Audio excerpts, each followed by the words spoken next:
Selamat pagi Bapak Ibu Saudara sekalian. Selamat datang dalam acara Sarapan Sabda bersama saya Pak Saparman. Sarapan kita pada pagi hari ini masih dari Matius 5 ayat 17 sampai dengan yang ke-20 berhubungan dengan penjelasan hukum Taurat oleh Tuhan Yesus. Jadi kalau ayat 17 kita mengetahui Tuhan Yesus telah menggenapi hukum Taurat. Kemudian ayat 18 menjelaskan bahwa hukum Taurat terus berlaku sampai semuanya digenapi, sampai langit bumi lenyap katanya, sebelum semuanya terjadi baru langit bumi lenyap katanya seperti itu. Kemudian ayat 19 kita sekarang. Karena itu ini penerapan. Karena Tuhan Yesus menggenapi hukum Taurat, karena hukum Taurat terus ada pemenuhannya sampai bumi lenyap, tidak ada satu naskah pun, satu yang sekecil pun akan hilang kecuali digenapi. Kemudian karena itu siapa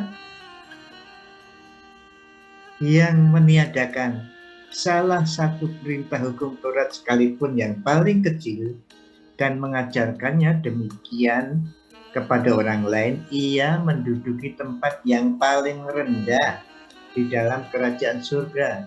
Tetapi siapa yang melakukan dan mengajarkan segala perintah-perintah hukum Taurat, ia akan menduduki tempat yang tinggi di dalam kerajaan surga. Nah, ini tentu saja sulit, apa maksudnya ini.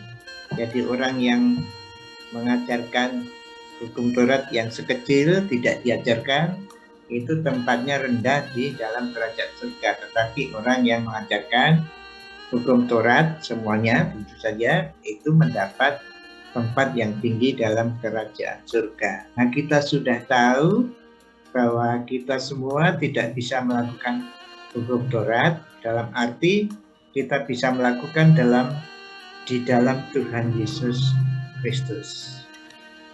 Kita diharapkan mengajarkan, tidak meniadakan ya, mengajarkan hukum Taurat dalam titik atau dalam terang Kristus.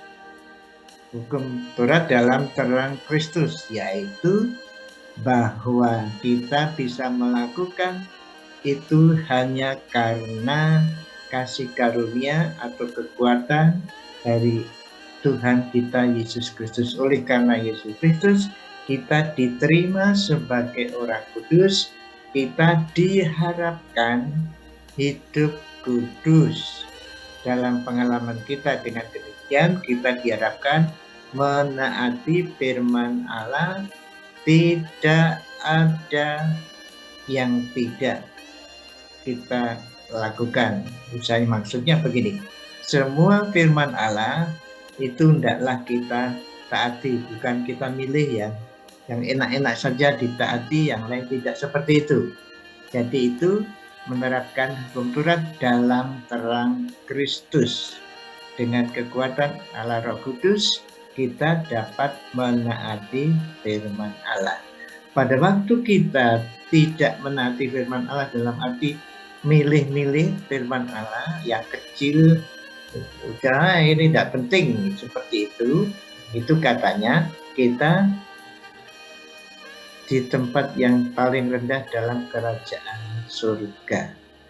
Nah, ada dua pemikiran di sini, bahwa orang percaya yang melakukan firman Allah, yang menaati firman Allah, yang hidupnya menaati firman Allah, ya memang semuanya mestinya taat, tetapi ketaatannya atau pelayanannya itu berbeda-beda.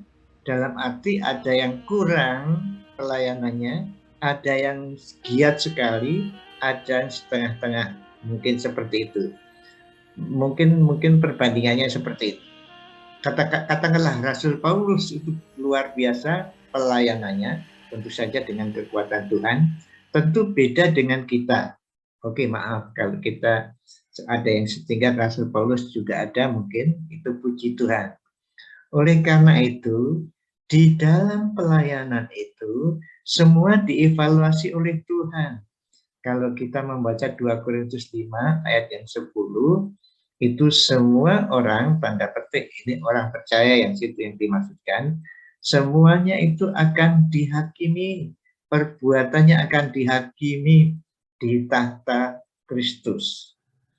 Nah, ini penghakiman orang percaya bukan untuk masuk surga atau neraka, tetapi untuk mendapatkan pahala.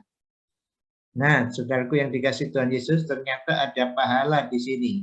Kalau saudara membaca pasal 19 Matius nanti, pasal 19 Matius ayat 27, 28, dan beberapa ayat berikutnya, itu dijelaskan pada waktu Petrus menanyakan, Tuhan, saya sudah meninggalkan segala sesuatu, apa yang saya dapat?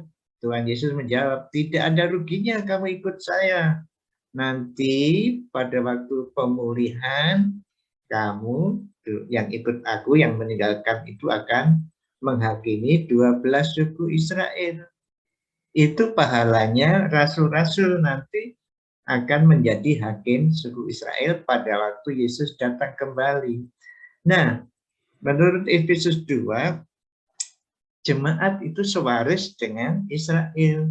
Berarti saudara dan saya pada waktu Yesus datang kembali memerintah di bumi ini, Bapak, Ibu, dan Saudara ikut memerintah. Nah, di sini pahala akan didapatkan.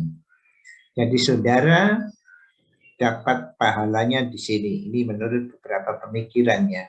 Jadi ada pahala bagi mereka yang mengikuti, menaati firman Tuhan, dan menjalankan pelayanan. Itu yang pendapat pertama. Pendapat yang kedua artinya kalau di sini ini ada yang mengajarkan pilih-pilih ayat-ayat yang baik-baik saja, yang lain tidak. Nah, itu kuasanya sedikit, lebih sedikit daripada saudara yang mengajarkan, rencana mengajarkan paling tidak seluruh firman Tuhan. Jadi tidak pilih-pilih, makanya sebaiknya para hamba Tuhan itu mengkhotbahkan ekspositori seluruh firman Tuhan. Jadi Kejadian sampai Wahyu diusahakan kebenarannya, jangan pilih doktrin tertentu. Yang apa saja, misalnya yang enak-enak saja, yang janji-janji yang hidup berkelimpahan itu terus yang dikhotbahkan, tidak ada yang lain. Nah, itu menurut pendapat ini bahwa itu kuasanya kurang begitu. Jadi yang pertama tadi ada pahala, yang kedua otoritas dari penyampai firman itu ada kurang dan ada lebih, tergantung bagaimana memilihkan topik firman Tuhan. Kalau pilih-pilih firman Tuhan, berarti kecil dalam kerajaan surga, otoritasnya kurang. Tapi kalau saudara berkeinginan menyampaikan seluruh rencana Allah, nah itu otoritasnya lebih tinggi. Kira-kira itu pendapat mengenai ayat ini. Memang sulit, tapi mungkin Bapak Ibu akan belajar lagi, akan mendapatkan kebenaran yang lain. Maksud di sini jelas bahwa Tuhan Yesus menginginkan kita menaati seluruh firman Allah. Tentu saja berusaha menaati seluruh firman Allah yang sulit, yang agak sulit, yang sulit sekali, itu diminta kita menaati. Tidak boleh pilih-pilih, karena ada pahalanya dan ada kuasanya pada waktu kita berada di itu. Terima kasih Tuhan Yesus, Engkau memberikan pahala bagi kami semua yang